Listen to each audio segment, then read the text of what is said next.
Assalamualaikum warahmatullahi wabarakatuh. Hari ini kita akan belajar mengenai kalimat utama dan gagasan utama. Nah, kalimat utama dan gagasan utama ini akan keluar di soal PAS. Jadi dipelajari ya. Silakan simak pembahasannya. Sebelum kita memasuki pembahasannya, adapun tujuan pembelajaran pada hari ini adalah siswa dapat memahami tentang kalimat utama dan gagasan utama. Sedangkan esensi Al-Fawaznya adalah gemar membaca dan berpikir kritis. Nah, di sini nanti kalian akan membaca sebuah teks dan diharapkan dari teks tersebut kemampuan gemar membaca kalian meningkat dan kemampuan berpikir kritis kalian juga meningkat karena kita akan menganalisis bacaan tersebut. Oke, disimak ya pembahasannya. Sebelum kita memasuki pembahasannya, ya, apa sih bedanya kalimat utama, gagasan pokok, dan ide pokok? Apa ya bedanya keempat istilah ini? Nah, untuk kalimat utama dan gagasan utama itu berbeda, ya. Sedangkan untuk gagasan utama, ide pokok, gagasan pokok itu adalah istilah yang sama, hanya nama lainnya saja berbeda. Gitu ya. Nah, jadi yang beda hanyalah kalimat utama dan gagasan utama. Oke? Sampai di sini paham ya? Kita lanjutkan. Nah, lalu sebenarnya apa itu kalimat utama dan apa itu gagasan utama? Atau ide pokok atau mungkin gagasan pokok. Kita mulai dari kalimat utama ya. Nah, kalimat utama adalah kalimat yang di dalamnya memiliki gagasan pokok yang menjadi dasar pengembangan paragraf. Nah, jadi di dalam kalimat utama itu ada gagasan pokok. Ya, apa itu gagasan pokok atau gagasan utama? Nah, gagasan utama adalah kalimat yang menjadi inti dari sebuah paragraf.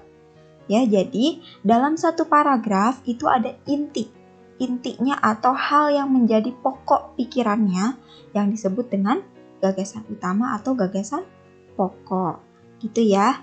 Lalu bagaimana caranya menemukan gagasan pokok atau gagasan utama? Kita harus menemukan dulu kalimat utamanya. Lalu apa ciri-ciri dari kalimat utama? Kita akan bahas selanjutnya ya. Ciri-ciri dari kalimat utama. Nah, di sini ciri-ciri kalimat utama yang pertama adalah topik permasalahan yang dapat dijabarkan lebih lanjut. Nah, jadi dalam kalimat utama itu topik permasalahannya dapat dijabarkan lagi, ya, atau dapat dijelaskan lagi oleh kalimat penjelas, kalimat sebelumnya atau kalimat setelahnya. Gitu ya. Yang kedua, kalimatnya lengkap, dapat berdiri sendiri. Nah, walaupun dapat dijelaskan oleh kalimat setelahnya atau kalimat sebelumnya, tapi kalimat utama ini sudah berbentuk kalimat yang lengkap dan dapat berdiri sendiri. Sudah jelas maksudnya. Gitu ya. Nah, ini memiliki arti yang jelas. Jadi, kalimatnya itu sudah jelas maksudnya. Ya, walaupun tanpa kalimat lain sudah jelas dan sudah lengkap di kalimat utama.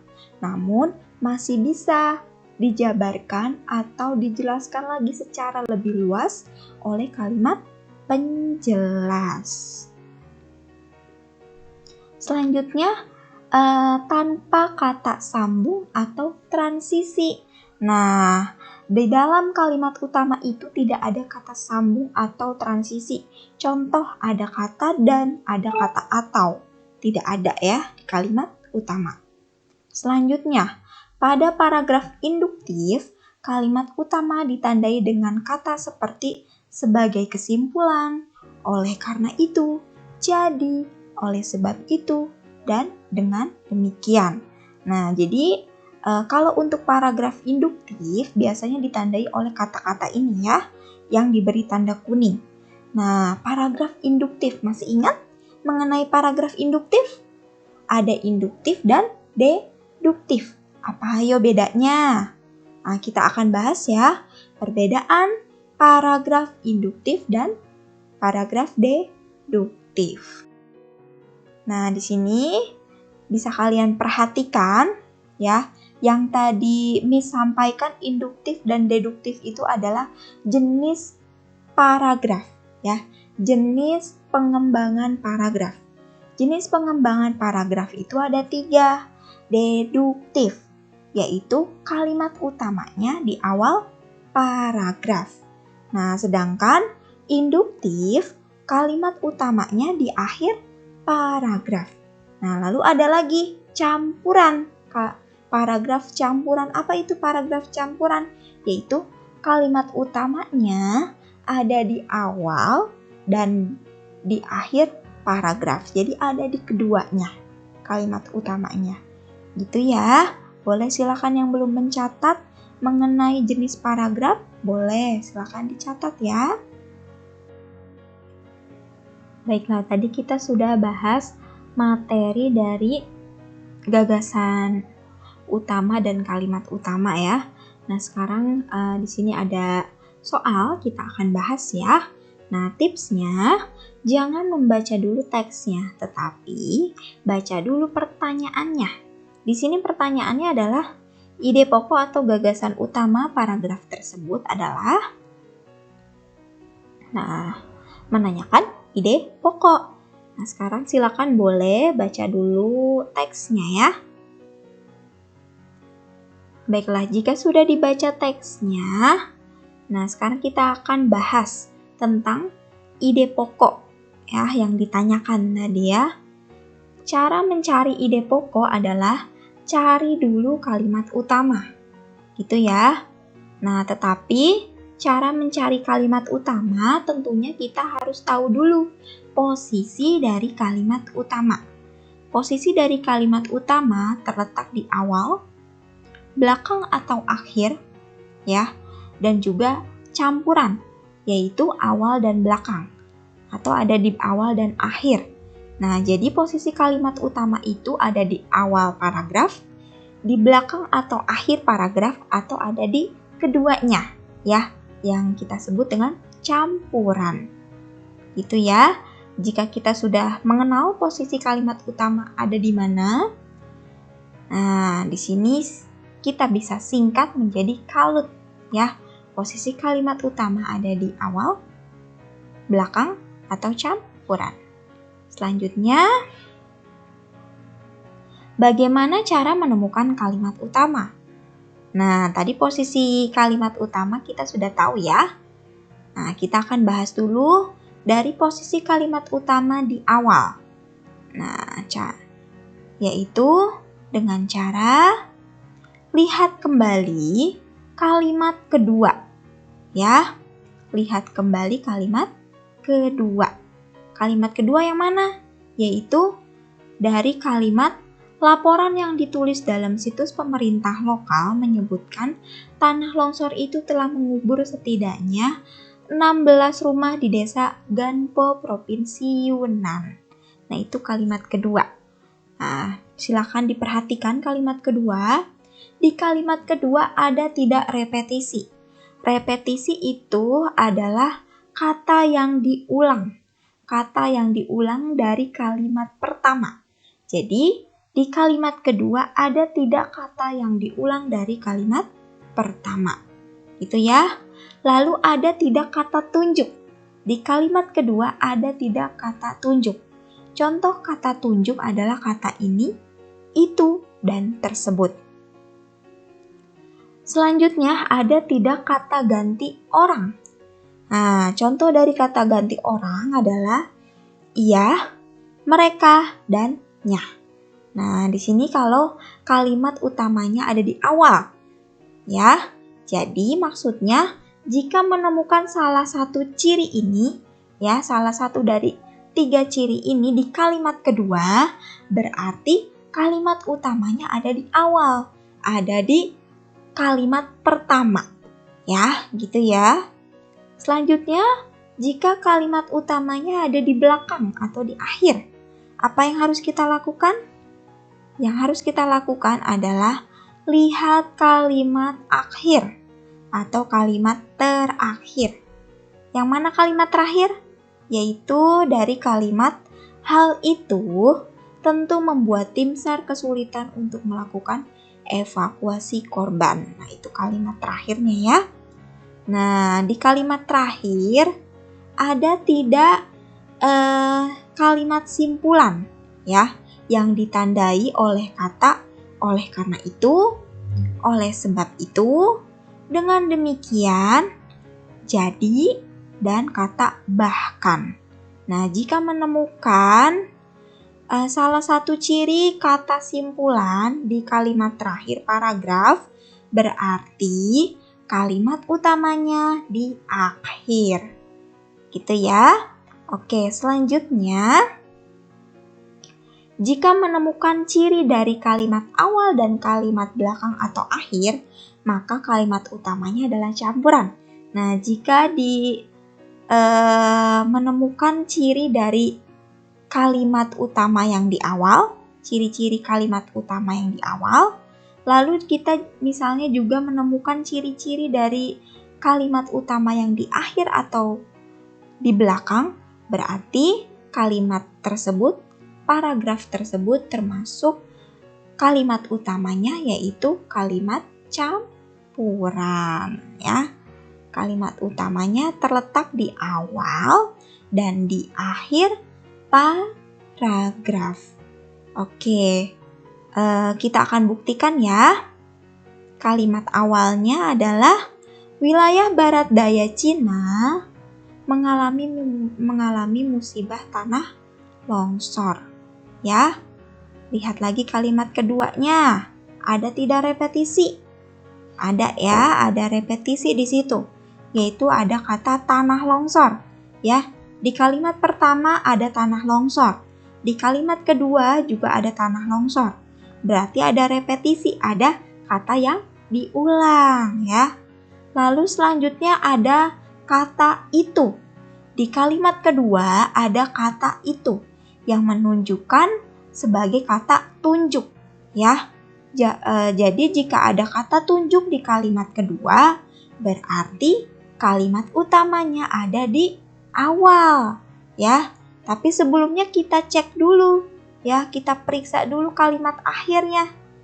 Ya, kalimat akhirnya ada tidak kata simpulan. Nah, di sini ada kata hal itu. Hal itu bukan merupakan kata simpulan ya. Karena yang merupakan kata simpulan tadi apa? Oleh karena itu, oleh sebab itu, dengan demikian, jadi dan bahkan. Jadi, dapat disimpulkan bahwa kalimat utamanya ada di awal, ada di kalimat pertama. Karena ada repetisi, ya, yaitu kata tanah longsor, yaitu ada kata yang diulang. Lalu ada kata tunjuk, yaitu ada kata itu. Nah, ya.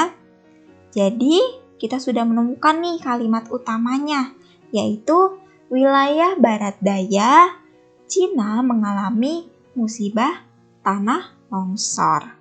Namun, di sini yang ditanyakan adalah ide pokok atau gagasan utama, ya. Gagasan utama tadi apa sudah dijelaskan? Inti dari kalimat utama ya.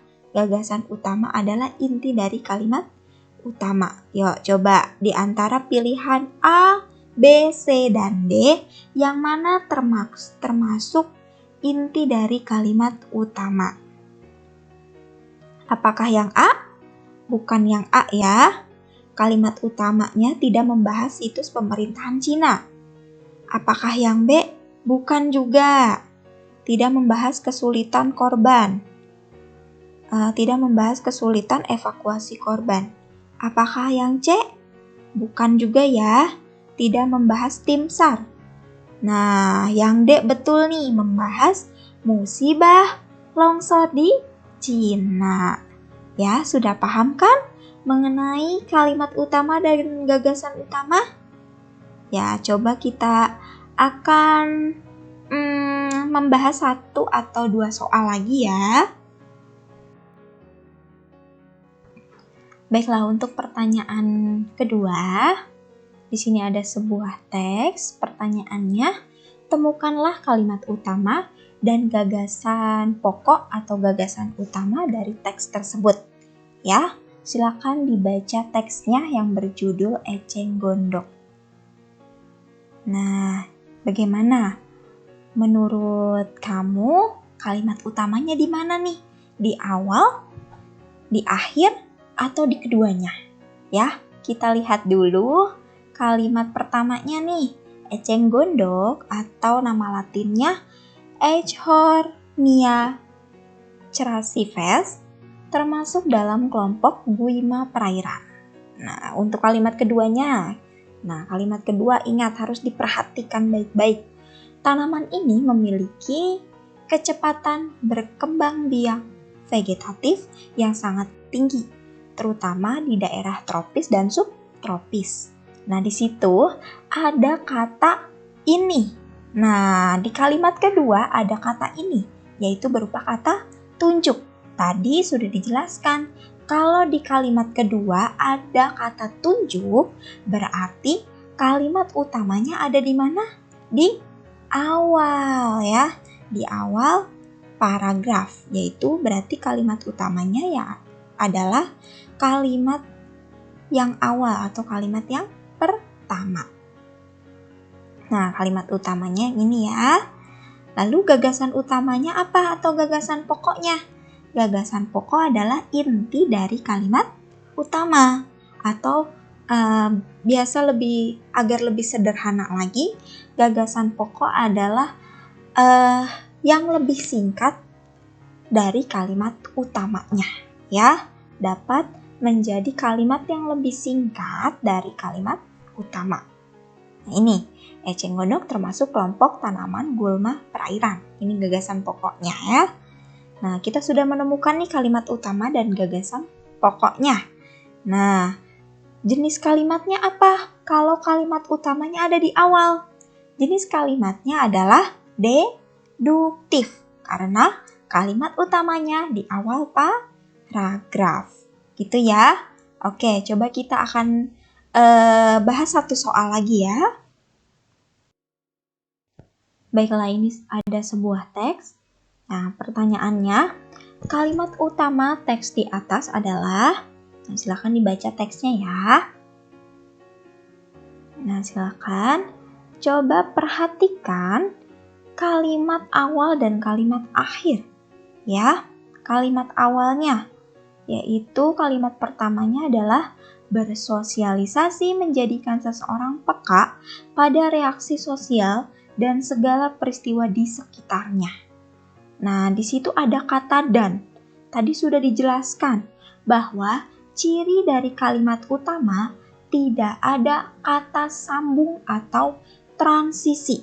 Jadi, kalau di kalimat awal ada kata dan, ada kata atau, berarti dia bukan merupakan kalimat utamanya. Paham ya sampai sini? Berarti untuk kalimat awal dia bukan kalimat utama. Coba kita cek untuk kalimat terakhir.